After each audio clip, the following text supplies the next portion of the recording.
They called him a monster before he even knew what crime he had committed. It started small, too small to notice at first. His sister, Emma, had always been a little dramatic, prone to tears that came faster than explanations. But one morning, everything changed. She came down the stairs with red eyes and a broken voice, whispering to their mother that something had happened. Something terrible. She never said what exactly, just that she didn't feel safe around Aiden anymore. Aiden stood there, confused, still half asleep, clutching a cereal bowl and staring at the two of them like they were speaking a different language. "What's going on?" he asked. Their mother turned. The look in her eyes stopped him cold. Cold like steel. Cold like the door she would slam behind him days later. Emma didn't speak to him after that. She wouldn't even look at him. At first, he tried brushing it off, thinking maybe she was angry about something stupid. Sibling fights happened, but this wasn't that. There was something calculated about her silence. Something rehearsed. Within a week, the whispers began, first among relatives, then neighbors, then teachers. It wasn't long before people stopped smiling at him. They spoke slower around him, like he was some kind of threat barely holding himself back. He wasn't even allowed to know what he was being accused of. His mother kept saying, "You know what you did." But he didn't. She sent him to live with his uncle 2 towns over. She said it was for everyone's peace of mind. His father had been gone for years. There was no one to defend him, and Emma played her part like a seasoned actress. Head tilted, eyes always just on the edge of tears. Every time he tried to reach her, she shut down, as if even hearing his voice caused her pain. So he left. 2 years passed. No contact, no explanation, no answers. He turned 18 in silence, carrying the weight of something he couldn't name. He learned to live with it like a limp. Some days it throbbed. Other days, it simply existed. But he never forgot. Not the way they looked at him. Not the way she flinched when he walked into a room. Not the fact that no one ever asked for his side. Then the call came. It was a random Tuesday afternoon. His uncle was out. Aiden was fixing a loose cupboard hinge when his phone buzzed. A number he didn't recognize. The voice on the other end was dry and clipped. "You might want to come home. Your sister's saying she's afraid again." His stomach dropped. "I don't even live there," Aiden said, breath catching. "Exactly," said the voice. He didn't sleep that night. He couldn't. He stared at the ceiling, letting memories pull at him like threads. Emma crying on the stairs. His mother's rigid back. The bags he packed without knowing why. By morning, he had made a decision. He wasn't going to confront her. He was going to observe. Quietly. Carefully. He needed proof. Of what? He still didn't know. Back in his hometown, the air felt thinner, like it had already decided not to welcome him back. He rented a cheap motel room and kept his head down. He hadn't told anyone he was in town. He waited. Watched. Listened. What he found was subtle. Emma hadn't changed much. Still graceful, still charming in that fragile sort of way. But one afternoon, through a friend of a friend, he learned something odd. Emma had started telling people that Aiden used to lock her in closets, that he had once broken her arm in anger. None of this had ever happened, not even close. But the stories were vivid, down to the time of day, the clothes he was wearing, the specific words he used. Too vivid. Rehearsed. That's when the suspicion truly sank in. Not just suspicion about Emma, but about their mother. He remembered something, faint as a whisper. One afternoon when he was 13, he had been in the hallway, and he heard his mother talking to Emma in a low, serious tone. "Say it like you mean it," she'd said. "You have to believe it for them to believe it." He hadn't thought much of it then. Maybe it was about school, or a performance. But now, he went back to the old house when no one was home. He knew where the spare key was buried under the garden stone. She hadn't changed that much. He didn't touch anything. He didn't steal. He didn't snoop. He went straight to the crawl space. There was a box there, one his mother used to call her insurance box. Inside, he found old tax files, photos, receipts, and a set of mini cassette tapes, the kind used in handheld voice recorders. Aiden took them. Back at the motel, he spent half the night trying to find something that could play them. He finally tracked down a pawn shop with an old Sony recorder that still worked. He popped in the first tape. Static. Then, a click. A voice. His mother's. "All right, Emma. Again. And mean it this time. You're not a victim if you can't sell it." His blood froze. Another click. Emma's voice, soft, strained. "He came into my room and touched my wrist. Too flat." Their mother interrupted. "Sounds scared." "Scared, Emma." Click. Aiden didn't sleep for 2 nights. He had been branded a monster by the people who were supposed to protect him. And now he had their voices on tape, crafting the lie that had ruined his life. He stared at the recorder in his hands, heart pounding. This wasn't just revenge anymore. This was justice. Aiden sat in the dark motel room, the voice recorder clutched in his hand like a weapon. His hands trembled, not from fear, but from the surge of clarity pouring through him. It wasn't just about Emma anymore. It was her and their mother, working together, scripting pain like it was theater. And he had the evidence now. But evidence alone wasn't enough. Not for the people who had already decided he was guilty. They wouldn't listen to him, not without the right setup. Not unless he made them. He knew how his mother worked. She didn't fear the truth.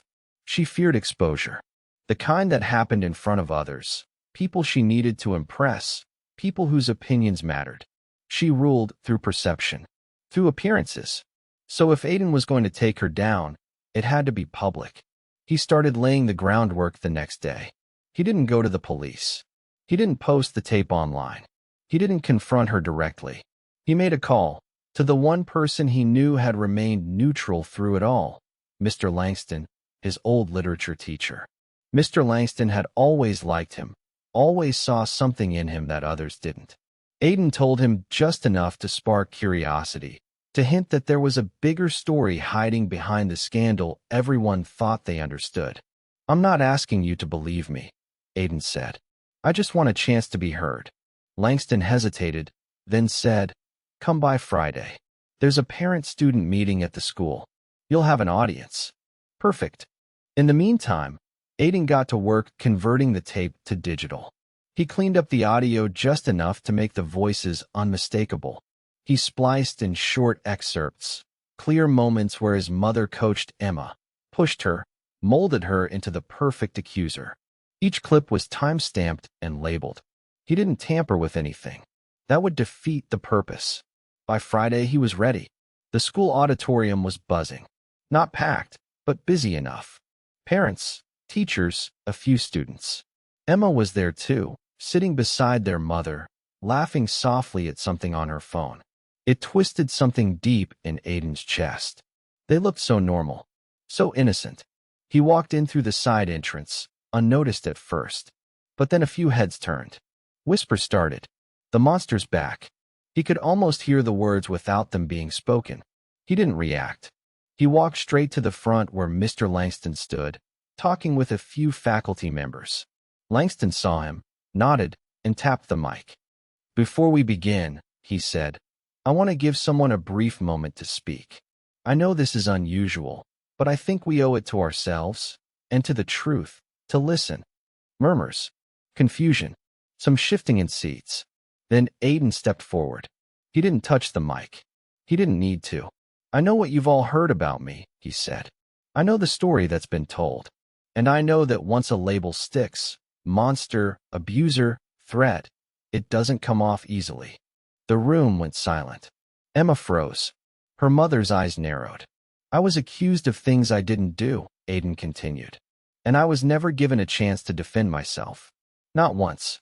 I was exiled, shunned, treated like I was guilty just because someone said I was." He paused, scanning the room. His voice remained steady. "But I found something. Something I think all of you should hear. Not because I need your sympathy. I don't.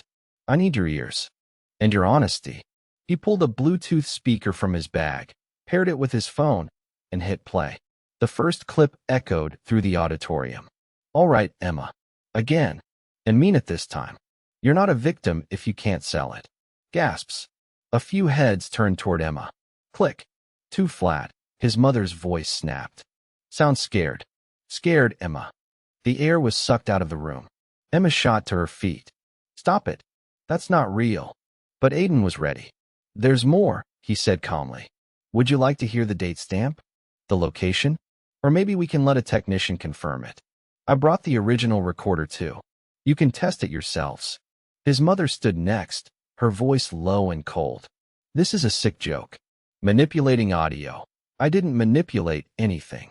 Aiden's voice was louder now. Stronger. You did. You coached her to destroy me. And it worked. Everyone here believed it. You made sure of that. Emma looked around, panic seeping into her features. She saw the faces change. Discomfort, doubt, disbelief. I was 14, Aiden said, quieter now. And you turned me into a villain because you needed someone to blame. Someone you could control. He turned to the crowd. She taught my sister how to cry on command. How to make it believable. And you all bought it. The silence was crushing. Then, Mr. Langston spoke. May I examine the device? He asked. Aiden handed him the recorder. Langston turned it over, checked the timestamp, nodded once. This looks authentic. We'll verify, of course. But I believe we owe Aiden an apology and a full investigation. His mother sat down without a word. Emma's lip trembled. For once, the tears weren't scripted. But Aiden wasn't finished. You ruined my life, he said to both of them. Now the truth gets its turn. The auditorium doors creaked open. Someone slipped out quietly. Probably her. He didn't care. He had more planned. This was just the beginning. Hey, before we dive deeper into this insane twist, let me ask you something. Where are you watching from? Drop your city or street name in the comments. I love seeing how far these stories travel. And if you're still watching, that means you're hooked. So do me a favor. Tap that like button if you're feeling the tension, and subscribe if you want more mind-blowing stories like this. We're on the road to 10,000 subscribers, and your one click gets us closer. I drop new cinematic thrillers every week, full of betrayal, revenge, and twists you won't see coming. All right, back to the story. The clip didn't just shatter a lie. It detonated a bomb in the center of their reputation. By Saturday morning, Aiden's name was being whispered again, but this time with hesitation instead of disgust. Some people still didn't want to believe it. Others were scrambling to pretend they'd always had doubts. The tape had gone viral in their small town, passed from parent to parent, whispered about in coffee shops, dissected in hushed conversations behind closed doors. But none of that mattered to Aiden, because he still hadn't heard a single word from his mother, or from Emma, and silence now felt more dangerous than their lies. He was holed up in the same motel, staring at the recorder like it was some cursed relic. Every few hours, he played the tapes again, not out of doubt, but to remember, to fuel the fire inside him, to remind himself this wasn't just payback. This was survival. Then, late that night, someone knocked on his door. 3 soft taps. He waited a second, heart pounding, then opened it. Emma stood there, hoodie pulled up, face pale. Can I come in? Aiden stepped aside without saying a word. She sat on the edge of the bed, wringing her hands like they were soaked in guilt. I didn't know you still had that tape, she said. Aiden didn't respond. Emma glanced at him. She told me you wouldn't remember, that it wasn't a big deal, that it was just a little acting, like drama class. He laughed once. Bitter. She said it was the only way to get Dad's attention, Emma whispered. That if she made you the problem, he might come back. That he'd feel guilty. Aiden stared at her. So you lied to punish him? I was 10, she said, eyes welling up. I didn't even know what I was saying. She practiced it with me like a script. Every night. Then she told me to cry when she gave the signal. She said if I didn't, I'd go live with Dad, and she'd stay here. So you picked survival, Aiden muttered. Emma nodded slowly. I didn't realize what it would do to you. Not until it was too late. And by then, she made me keep going. She said we couldn't go back or she'd lose custody. She said everyone would hate me if they found out I lied. And you let me rot. Emma wiped her nose with her sleeve. I didn't know how to undo it. Aiden sat in the armchair across from her, arms crossed. You do now? She nodded. I want to tell the truth, she said. All of it. Officially. Aiden narrowed his eyes. Why now? Emma looked down. Because I watched that tape and heard my own voice, and I didn't recognize myself. Because no one at school will look me in the eye anymore. Because she's trying to blame me for everything now. Aiden tilted his head. And there it is. I deserve that, she said quietly. He stood, paced. The motel carpet was worn and rough under his feet. I'm not doing this to clear your conscience, he said. I'm not here to help you fix your guilt. I know. You want to help? He asked. Then do it publicly. On camera. No hiding. No vague apologies. Say exactly what happened. Look the world in the eye and own it. Emma blinked. You want me to record a video? No, Aiden said. I want you to come with me. To the school board hearing. They're reopening the case next week. You'll tell them what happened under oath. She flinched. They'll destroy Mom. She destroyed me, he said, his voice a razor's edge. Emma was quiet for a long time. Then she said, okay. He didn't thank her. He didn't trust her. But he believed she was afraid now. And maybe that was enough. The hearing was scheduled for Wednesday evening. Word spread fast. The small auditorium where the school board usually gathered couldn't hold half the people who showed up, so they moved it to the main gym. A local news crew was there. Phones were out. Cameras rolling. Aiden took his seat in the front row. His mother wasn't there. Of course not. She knew how to vanish when the fire got close. But Emma was. She stepped up to the mic in front of everyone. No hoodie, no makeup, no act. Just a 17-year-old girl who finally looked like she realized the cost of what she'd done. My name is Emma Keller, she began, voice shaking. And I have a confession to make. You could hear a pin drop. I lied, she said. 2 years ago, I told my mom that my brother, Aiden, hurt me. He didn't. Not once. Not ever. She made me say it. She rehearsed it with me. She told me it was the only way to keep us safe. I believed her, and I went along with it. Someone in the back gasped. Another person started crying. Emma went on, voice gaining strength with every word. She coached me to cry. She told me what to say. And when people started believing it, I didn't know how to stop. I was scared. I thought if I told the truth, it would be worse. So I let him take the blame. I let him lose everything. She turned to look at Aiden then. I'm sorry, she said. It's too late for apologies. But I wanted the truth to be mine this time. Not hers. No one clapped. No one moved. It was too raw for applause. Too real for comfort. The board called a short recess. Lawyers whispered. Officials scrambled. Aiden didn't care. He had waited years for this. And they were only halfway done. He had something else planned for his mother. Something even she wouldn't see coming. The town didn't know what to do with the truth. They weren't ready for it. They had sunk years into hating Aiden. They had built entire narratives around his guilt, used it as a cautionary tale, passed it along like gossip disguised as concern. And now, with Emma's confession echoing through the internet, they were scrambling to rewrite their own memories. Some apologized. Most didn't. But Aiden didn't care. He hadn't come back for apologies. He had come back to dismantle the lie from its foundation. And that meant going straight at the architect, his mother. She had disappeared after the hearing, packed a bag, emptied her account, and vanished like a shadow when the lights flick on. Emma didn't know where she went, or claimed she didn't. But Aiden knew better. His mother didn't run. She relocated. Somewhere quiet. Somewhere she could regroup and reframe her version of events. Somewhere she could twist the truth just enough to survive it. He needed to find her first. And he needed her on camera. So he did what he always did. He hunted for the cracks in the image. It started with bank records. He still remembered enough of her old security questions to slip into her online banking profile. She was predictable that way. Still used the same email, still used her sister's birthday as a pin fallback. There were 3 hotel charges in the last week. One stood out.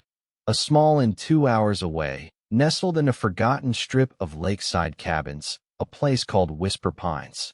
Of course she'd pick somewhere poetic. He drove out there the next day. Not in anger. Not with a gun.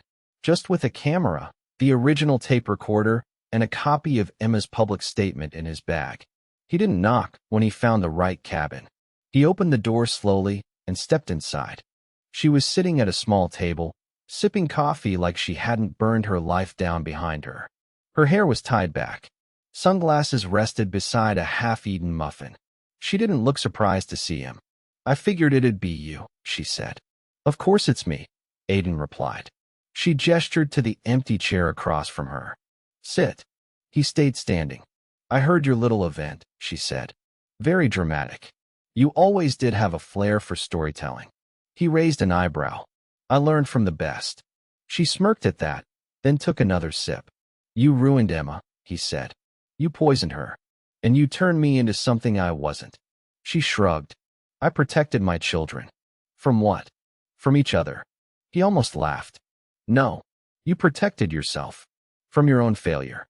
From the truth." She looked up at him then, something sharp behind her eyes. "You think you're the only victim here, Aiden? You think I got joy out of lying? Out of training your sister to survive in a world where men like your father disappear and boys grow into reflections of them?" There it was. The rot. The twisted justification she had been feeding herself for years. "I'm not Dad," Aiden said coldly. "No," she replied. "But you have his eyes, his temper, his silence. And that scared me. So you decided to cage me before I grew teeth," he said. "Even if it meant breaking me." She said nothing. He pulled out the camera and set it on the table. "Pressed record." "Say that again," he said. She looked at the red light blinking. Then she reached across and shut the camera off. "You want a confession?" she asked. "Some big, tearful moment?" "Not going to happen." Aiden leaned forward. "I already have your confession. You just don't know it yet." She narrowed her eyes. "You remember that old digital assistant speaker you bought?" he asked. "The one in the kitchen you said you hated because it listened too much?" Her expression didn't change, but her fingers froze on the coffee cup.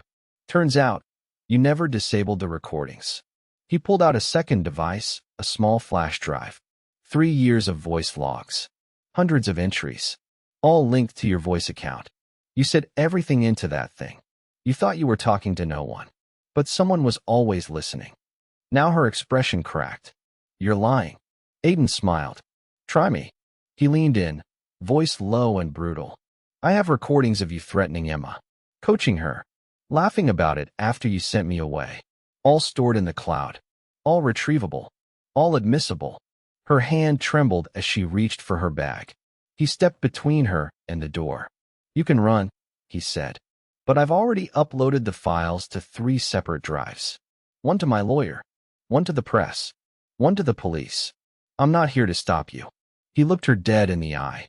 "I'm here to watch you understand that it's over."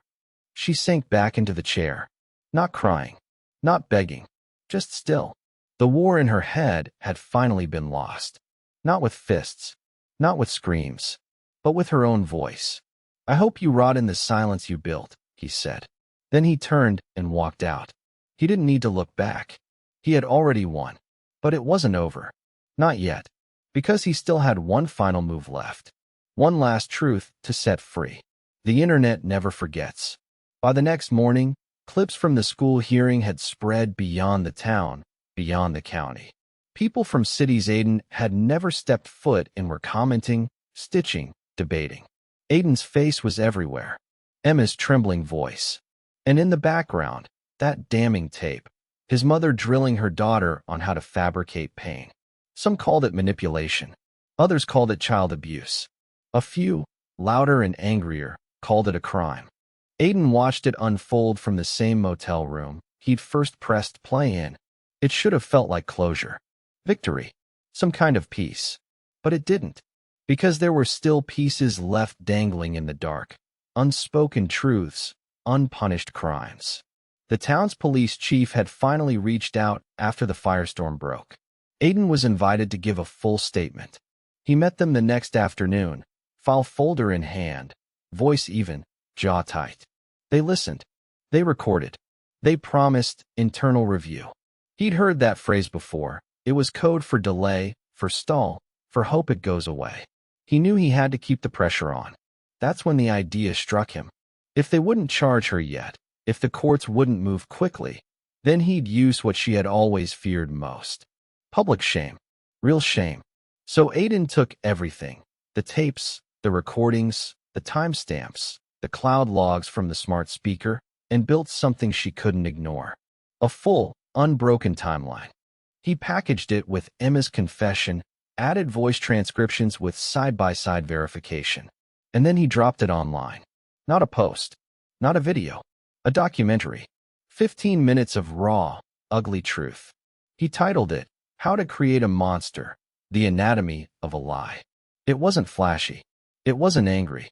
It was surgical. Voice overlays, file names, emotional breakdowns. His voice narrating in measured, steady tones, laying out how his mother had scripted a fake trauma, turned her daughter into a puppet, and sacrificed her son to protect her image. It went viral in 12 hours. National news picked it up by morning. And with it came the fallout. Journalists tracked down his mother at Whisper Pines. She refused comment. One news crew captured footage of her throwing a camera into the lake, screaming that they were trespassing. It aired the same night. Emma, in contrast, stood beside Aiden, not as his sister, but as a witness. They did interviews. Quiet, respectful, precise. They didn't speak in rage. They didn't dramatize. They let the facts do the damage. By the end of the week, Aiden got the call. A grand jury had been convened.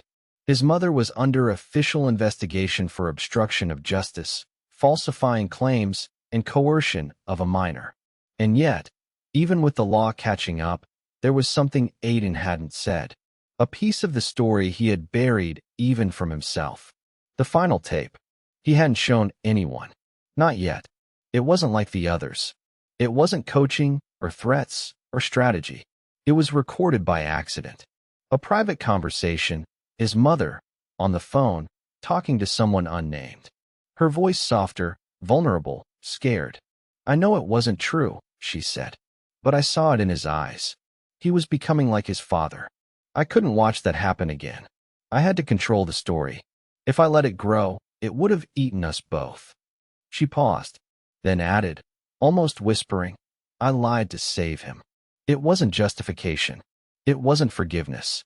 It was desperation. Twisted logic from a woman who had decided that truth was optional, as long as her version felt right. Aiden listened to that tape 3 times before finally destroying it. He didn't want anyone confusing reason with redemption. Some people lie out of fear. Some lie out of hate. His mother had lied for control. And now, she had none. The investigation moved quickly. By the end of the month, she was arrested. She didn't cry. She didn't protest. She didn't even make a statement. Emma was placed into protective therapy. The courts ordered it. She went willingly. Aiden, he finally went home. To the house they used to live in. The furniture was gone. The walls were bare. But he walked the halls slowly, hand brushing the railings, eyes tracing old memories burned into plaster and shadow. This wasn't victory. It wasn't revenge. It was aftermath. And in the aftermath, something unexpected happened. People began to come forward. Not just from town. From other towns. Other states. Men and women who had been accused, labeled, condemned, without ever getting to speak. Some innocent. Some guilty. But all silenced in one way or another. They thanked him for fighting. For proving that truth wasn't always clean, but it could be found. Aiden didn't answer most of them. He didn't want to be a martyr. Or a symbol. He just wanted to breathe. To exist. To no longer walk into a room and feel the air freeze around him. And in time he did. He got a job working with a nonprofit, helping victims of false accusations. Not just legal help. Human help. Finding footing after the fall. He didn't tell his full story in every case. But he didn't need to. Because the people who came to him, they knew what it felt like to be branded, banished, broken. And they saw in his eyes something most people missed. Survival. Not in spite of the lie, but through it. And when they asked how he made it, he only ever said one thing. I played the tape. The truth might have saved Aiden, but the tape had changed him. It sat there like a phantom weight, long after the documentary went viral, long after the courtroom applause turned to silence, long after reporters found new stories to chase. The evidence had cleared his name. It had shattered his mother's empire of lies. But the damage was permanent. Some days he wondered which was worse, being hated for a lie or being pitted for the truth. He didn't trust easily anymore. He measured every word. He looked for performance in people's eyes, calculated pauses in their stories, micro-expressions that hinted at deception. It made him sharp, but it also made him tired. He moved into a small apartment 3 towns over, not too far, not too close. He didn't want to be recognized walking to the grocery store. He wanted a life no one else authored. One night, while organizing old boxes he'd never unpacked, he found the notebook. His father's journal. It had been shoved into a storage bin after the divorce, buried beneath stacks of court documents and school papers. He remembered flipping through it once when he was 9. It had bored him back then. Too many long entries, no drawings, nothing fun. But now, it felt radioactive. He opened it. The first few pages were just mundane parenting notes, grocery lists, dates for doctor visits. Then it shifted. A passage dated the week before his father left. Jessica's changed. The stories she tells the kids, they aren't real. She coaches Emma to fake crying spells, to pretend she's sick when I come home. She calls it a game. But I know what it really is. She's getting ready to write me out. Another entry. I caught her recording the kids in their sleep. She says she's building a custody case. I don't even know who this woman is anymore. I'm scared of her. But I'm more scared of what she'll do to them when I'm gone. Aiden stopped reading. He sat in silence, the journal open on his knees, a nausea rising in his throat. It wasn't new. This wasn't just about him. His mother had been scripting tragedy long before she turned Emma against him. It had just taken years for the story to circle back. He read every page. His father had tried to fight. He'd consulted lawyers, therapists. He documented every odd behavior, every staged moment, every lie Jessica planted in the soil of their family. But in the end, he'd been steamrolled, painted as unstable, manipulative, dangerous. The court believed her, and he left. The last entry was a note written for Aiden. If you ever read this, I hope you've grown into your own truth. Not hers. Not mine. Yours. I'm sorry I couldn't protect you. I was a coward. But maybe you won't be. Aiden sat with those words until sunrise. Then he made a decision. He packed the journal, made a copy, called the district attorney's office. There was something poetic about it, really. The same woman who tried to erase her husband's existence was now about to be undone by his voice on the page. They reopened the old custody file, reviewed it, found holes, inconsistencies, patterns. Then came the second investigation, and the second indictment. One charge after another: perjury, evidence tampering, emotional abuse. The news called it a decade-long campaign of coercion. Aiden just called it the truth catching up. The courtroom this time wasn't packed with strangers. It was filled with survivors, people who had been through similar lies, people whose lives had been disfigured by stories they didn't write. Aiden didn't sit in the audience. He took the stand, and when they asked why he had come forward again, why he couldn't just walk away now that he was free, he said, "Because she didn't just lie about me. She lied about him." And he never got to play his tape. The judge ordered psychiatric evaluations. His mother didn't protest. She didn't look at Aiden once during the trial. He didn't need her to. The verdict was delivered with no drama. Guilty. Sentenced to 3 years in a rehabilitation facility, plus mandatory psychological treatment. No contact with minors. No social media. No appeals for 2 years. It wasn't enough for some people, but it was enough for Aiden. He visited Emma once more before leaving town for good. She was in a better place, calmer, clearer. Therapy was helping. She didn't expect forgiveness, and Aiden didn't offer it. Not yet. Maybe not ever. But as they sat on the park bench, watching the ducks glide over the pond, he said something that surprised even himself. "You didn't destroy me." Emma blinked, eyes wide. "I thought I did." "You helped her," Aiden said. "But she used both of us."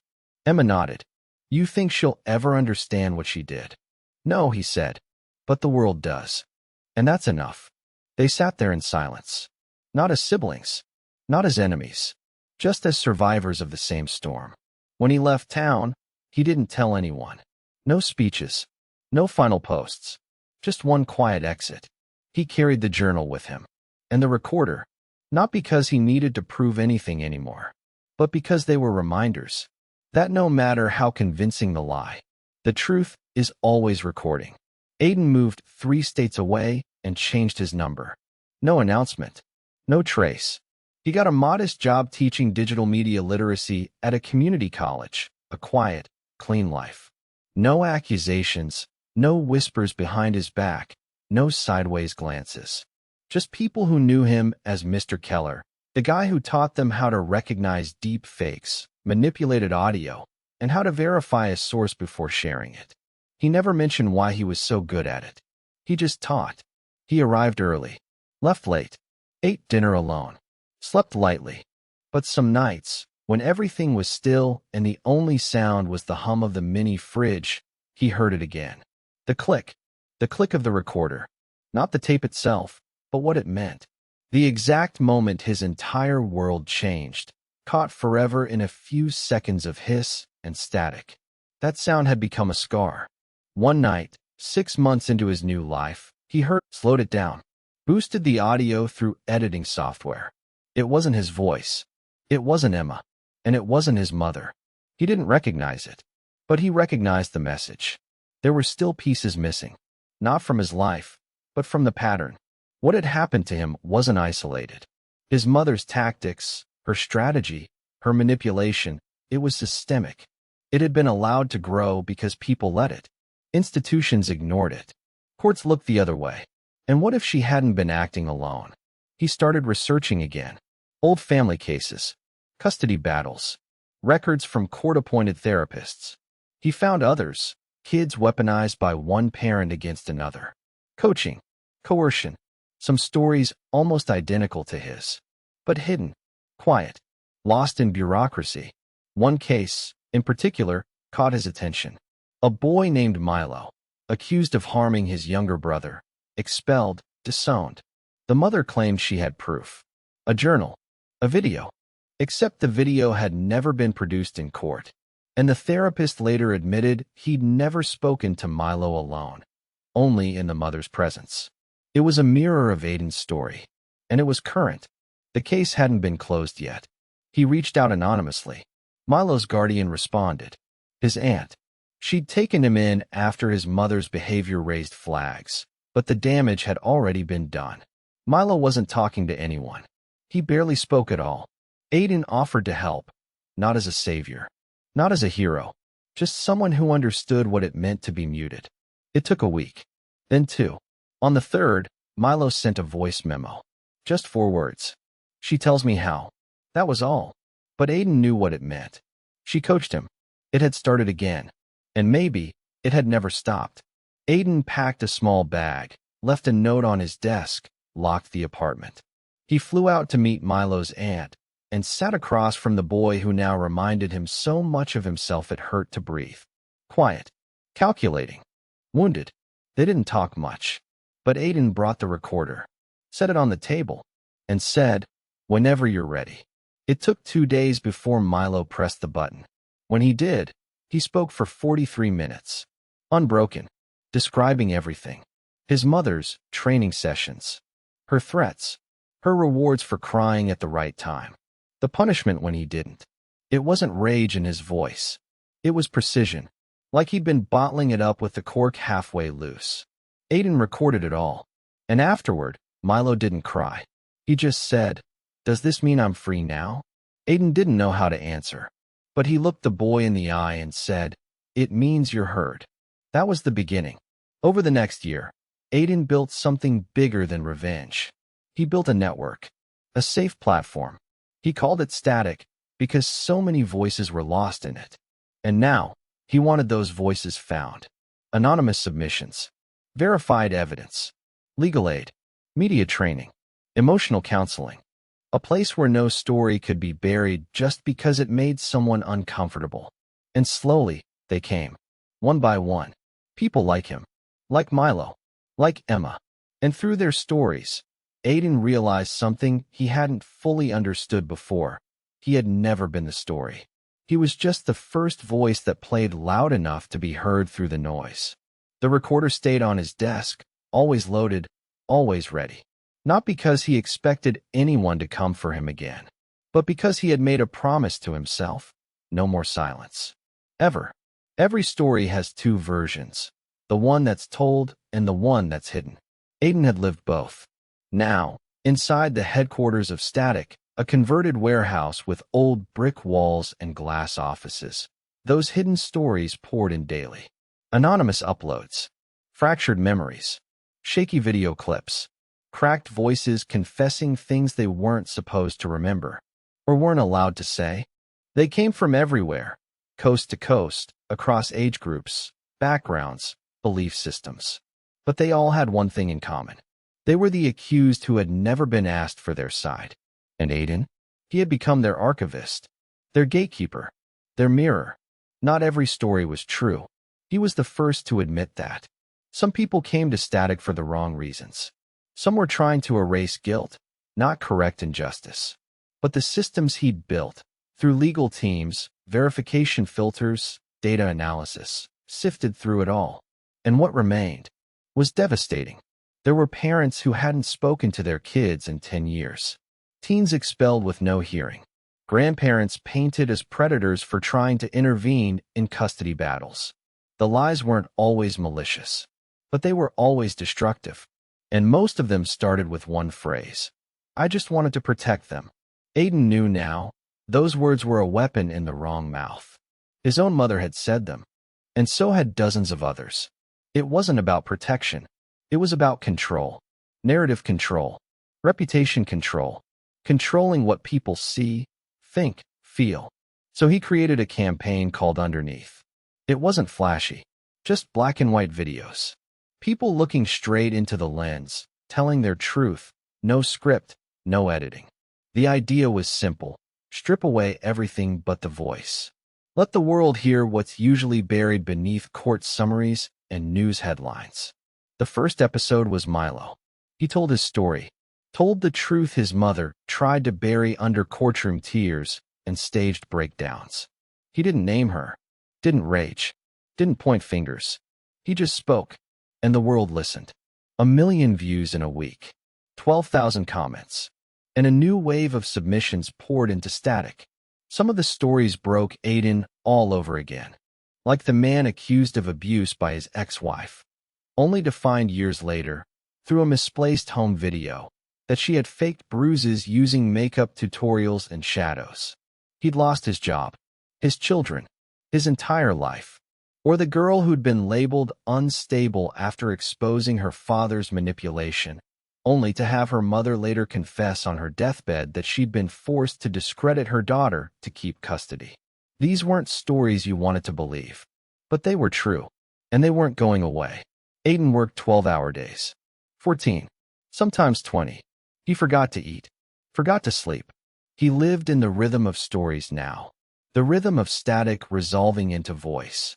One night, just past 2 a.m., a new submission came in. No name, no details, just the title, I Think I'm Like Your Mom. He almost didn't open it. But curiosity had its own gravity. The file was audio only, just breathing at first. Then a woman's voice, shaking. I've never said this out loud before, but I lied. I lied about my son. I said he touched his sister. He didn't. I was scared. I didn't want their father to win custody, and I thought if I made my son look dangerous, they'd never let him go with him. Aiden sat still, not blinking. I ruined him. He doesn't talk to me. He shouldn't. I watch your videos sometimes, and I see that look in your eyes. The stillness. I think my son wears the same face now. Then she whispered, I'm sorry. The file ended. No ID. No location. Just a ghost confession left on his doorstep. He sat there for a long time, staring at the waveform on the screen. He didn't post it. Not yet.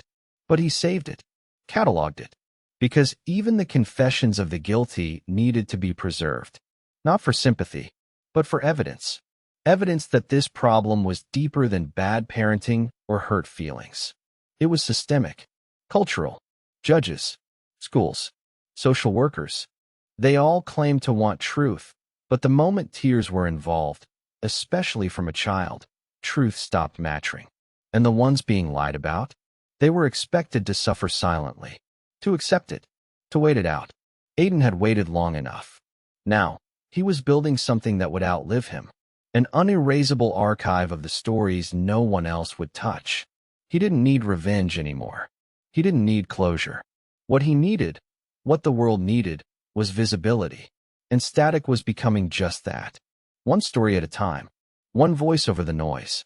One more person no longer afraid to say, "This didn't happen the way they said it did." Because underneath the lie, the truth was always breathing. It just needed a mic. And someone brave enough to press record. Before Aiden became the face of Static, before the cameras, the messages, the millions of views, he was just a kid packing a duffel bag he didn't understand. He remembered the sound of the zipper. He remembered his mother's voice, low and firm. "You'll stay with your uncle. For now." He had asked, why? She didn't answer. The silence had told him everything. Back then, it wasn't just exile. It was erasure. No phone calls. No messages. Birthdays forgotten. Family group photos with him cropped out. Friends turning their heads in hallways. Teachers avoiding his eyes. He was branded without a trial. That label, monster, wasn't said to his face, but it followed him everywhere.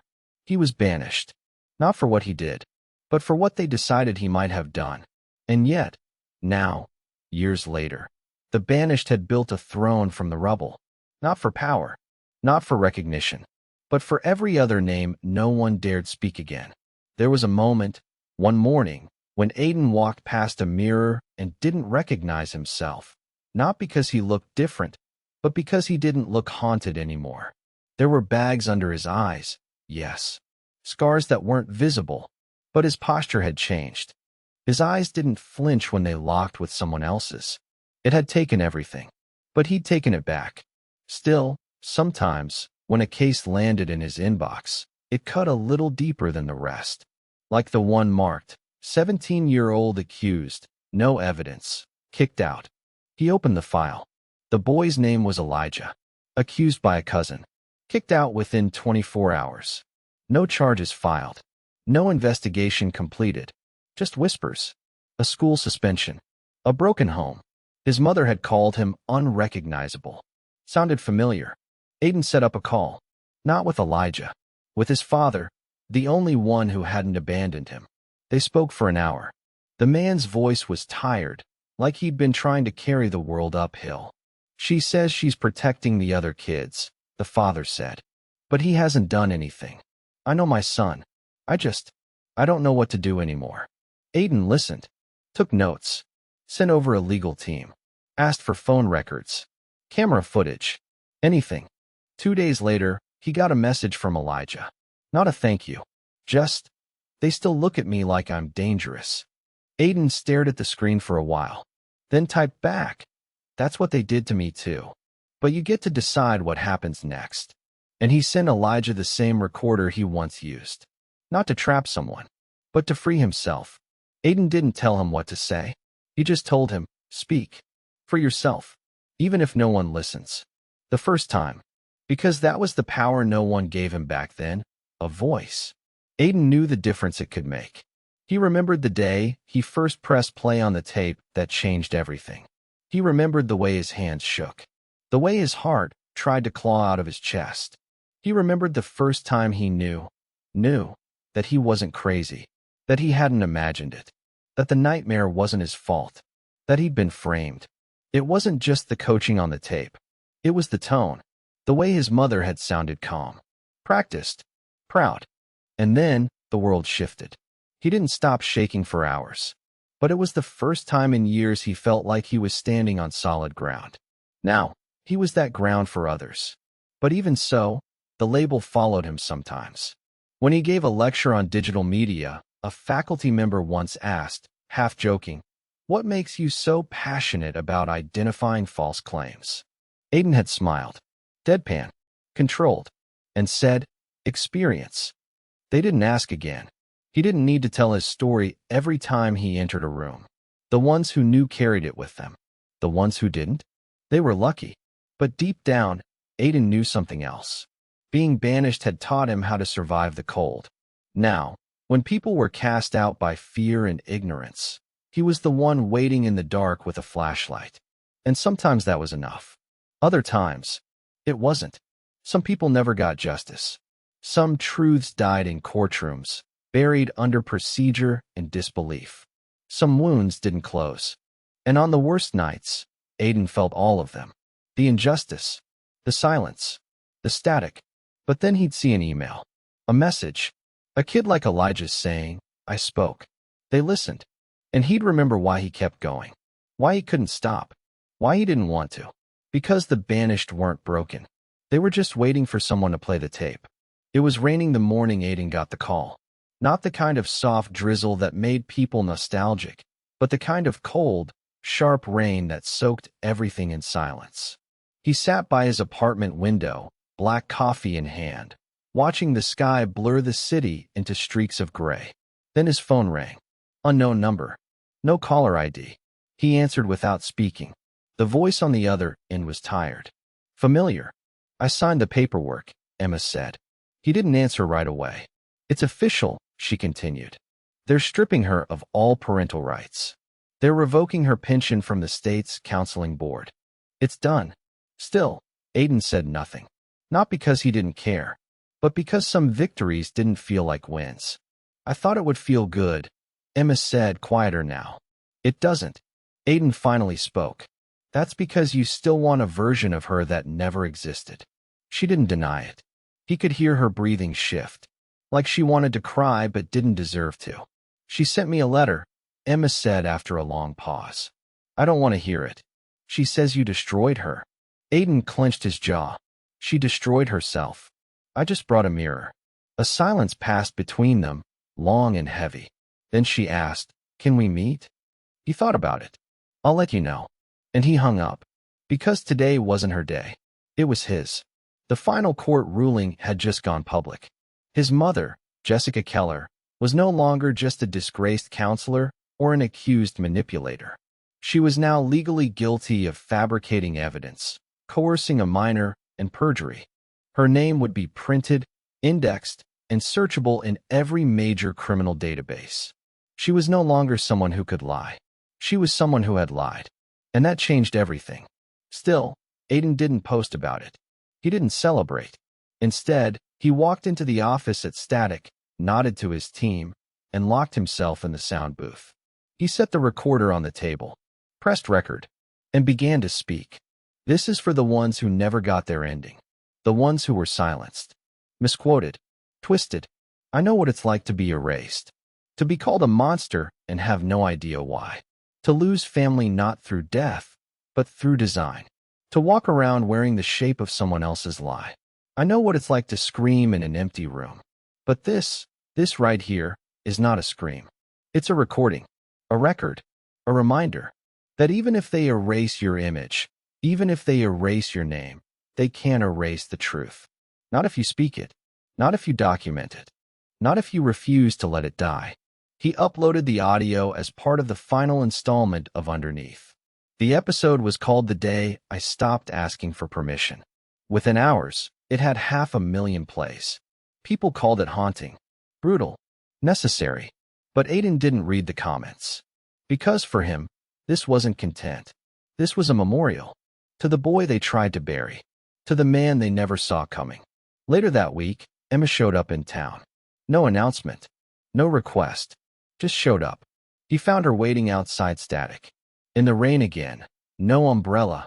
Just her and the wind. She looked thinner. Clearer. "I didn't come to explain," she said. "Or ask you to feel anything. I just wanted to see who you became." He didn't answer right away. Then, "You already know who I became. You helped build him." She flinched, but nodded. "I know." They stood in silence, the rain falling between them like a curtain. "I'm not here to make it right," she said. "Just to say, I'm still trying to figure out what's left of me." Aiden looked at her, and for the first time in years, he didn't feel anger. He didn't feel pity, either. He just felt distance, the kind that doesn't need to be closed. Finally, he said, then start figuring. But don't use me as your mirror. She nodded and left. That night, Aiden locked the office behind him, walked back through the alley behind the building, and stopped by the mural that had gone up last month. It was simple, a cassette tape, cracked down the center. But from the crack grew a tree. The roots were tangled and static, but the branches reached skyward. Underneath, in bold white paint, he wasn't a monster. He was the proof. Aiden stared at it for a long time, then turned and walked home, not to escape the past, but because he had finally walked all the way through it. There was one more tape, one Aiden hadn't planned to hear, one buried in the depths of an old backup folder, misnamed, mislabeled, almost forgotten. He found it late one night, clicking through archived audio while cleaning out his cloud storage. The file name was just a random string of numbers. He was seconds from deleting it when something, instinct, maybe, made him stop. He opened it, and there she was, his mother, crying. Not the sharp, performative weeping he remembered from courtrooms or kitchen drama sessions. This was raw, private, unaware. She was alone, speaking into her phone's voice memo app, maybe for therapy, maybe to herself. And she wasn't acting. I didn't know what else to do, she whispered. He looked so much like his father. Not just the eyes, the way he shut down. The silence. That silence, it scared me. It made me feel like I didn't exist. Aiden sat still, hand frozen on the trackpad. I needed to be the story. If I wasn't the one telling it, I didn't exist in it. And I couldn't take that. Not again. She paused. Then, so I made one up. A story where I was the protector, the hero, where the danger was right there, living under my roof. And I could be the one who stopped it. Aiden closed his eyes. He didn't want to hear more. But he kept listening. And when he looked at me like he didn't recognize me, that's when I knew I'd gone too far. But by then, it was already done. The world had taken the lie and run with it. So I did what I always do. I kept going. Another pause. Just breath now. Uneven. Wrecked. I think I hate myself. But I still don't know if I'd change it. And that's the worst part. Click. End. No timestamp. No signature. No context. But Aiden knew exactly when it was recorded. It was right after Emma's courtroom confession. Probably the night before she disappeared into Whisper Pines. And it wasn't a confession. It wasn't even an apology. It was collapse. Not of a liar, but of someone who had lived in lies for so long. She didn't know how to exist outside them. He sat there in the dark, unsure of what to do. He didn't cry. He didn't speak. He just felt the familiar, slow-burning ache of what should have been. She had cried first, he realized. Before him. Before Emma. Before any of it went public. But it wasn't for him. It was for herself. That made all the difference. He archived the file. Didn't share it. Didn't use it. Because it wasn't evidence. It was a ghost. A haunting of what could have been, if she had stopped. If she had chosen her children over her fear. If she had opened her mouth to ask for help instead of to perform. Aiden sat in the stillness for a long time. Then he got up, walked to the window, and watched the city breathe beneath him. It was late, but he wasn't tired. He opened a fresh document, typed one sentence. This is how monsters are made. Not by what they do, but by the stories we let go unchallenged. He wasn't writing for her anymore. He was writing for the kids still living in stories they didn't choose. The ones silenced behind doors that wouldn't open. The ones too scared to hit record. And the ones still staring at their own reflection, wondering if they'd ever feel real again. This was the story they never taught. Not in school. Not in courtrooms. Not in therapy. This was the aftermath of false belief. The long, dragging weight of almosts. The casualties of narrative. It wasn't flashy. It wasn't dramatic. It was slow. Grinding. Invisible. But Aiden saw it. Because he had lived it. He titled the piece, She Cried First. It wasn't angry. It wasn't accusatory. It was just true. And when he posted it on Static, under his own name, he wrote one line beneath it. Tears aren't always proof. Sometimes they're camouflage. The post spread like fire in a drought. Therapists, survivors, journalists, educators, people who had seen the damage up close, shared it again and again. Not for outrage, but for recognition. For the quiet horror that comes when people realize they may have helped someone destroy a person simply by believing too quickly, too completely, too easily. Aiden didn't read the praise. He didn't need it. This wasn't vindication. It was documentation. Truth carved into the timeline so no one could erase it again. The monster label? Gone. In its place, a voice, a history, a reckoning. And through it all, one quiet promise pulsing underneath. No more hiding. No more lying. And no more silence. Years later, they still asked Aiden the same question. Not the media. Not the curious. The survivors. The ones who came to static in whispers, in fragments, in desperation. The ones who had been blamed, abandoned, rewritten, erased. They always asked, do you ever stop feeling like the world sees you as what they said you were? Aiden never lied. He told them the truth. No, not completely. But eventually, it stops controlling you. Because the damage doesn't vanish. The suspicion in a stranger's glance. The way people hesitate before getting too close. The part of your brain that still asks, what if they don't believe me? It stays. But so does something else. Something stronger. A voice. One no one can take again. Static had grown. What started as a room, a recorder, and a story became a global project. Volunteer legal teams. Therapy grants. Documentary series. Public school curriculum. Thousands of archived testimonies from people who had been accused, silenced, or destroyed by lies they never had a chance to correct. Aiden didn't run it anymore. He didn't need to. Others had stepped up. People who had been saved by the recordings. People who knew what it meant to lose a version of yourself and fight tooth and nail to reclaim it. Aiden spent most of his time now quietly consulting. Sometimes writing. Sometimes teaching. Mostly just living. Which, after everything, was its own kind of defiance. He walked freely. He spoke when he wanted to. He existed unfiltered. That was the real revenge. The kind that didn't need fire or fury. Just presence. He no longer needed to prove he wasn't a monster. Because the truth had already done that. He kept the recorder, though. Not because he was afraid. But because it reminded him of the moment everything changed. The click. The voice. The truth, and what it cost to bring it to light. He still spoke to Emma from time to time. She was doing better. Her work now focused on prevention, training teachers to identify signs of coaching, not just abuse. She never asked to be forgiven again, and Aiden never offered it. But they had peace, and that was enough. His mother remained out of the public eye. Her sentence served. Her license revoked. She lived alone in a small town, quiet, unrecognizable. He never reached out. Not because he hated her, but because some doors should stay closed. Forever. One evening, Aiden stood at a panel event for Static's anniversary. The final question came from a teenager in the front row. Nervous, but brave. If you could go back, the boy asked, to the day she accused you, would you do anything differently? Aiden didn't pause. No, he said, because the lie didn't break me. It revealed everyone else. And once I saw that, I knew exactly who I was.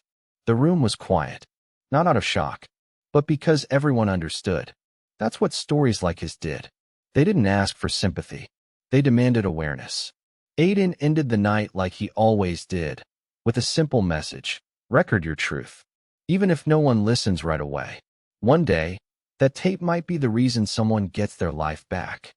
That night, he walked alone down a quiet street, city lights blinking against rain-slick asphalt. No shadows following. No whispers behind him. Just his steps. And the sound of his own breath. Free. Real. Unwritten by anyone but himself. The monster was never him. The lie just needed a name. And he gave it one. So now it's your turn. If you've ever been silenced, doubted, falsely accused, or if you know someone who has, share this story. Because someone out there is still trapped in their own false narrative, waiting for the world to listen. waiting for proof that the monster isn't always who they say it is. And sometimes, the tape saves more than one life.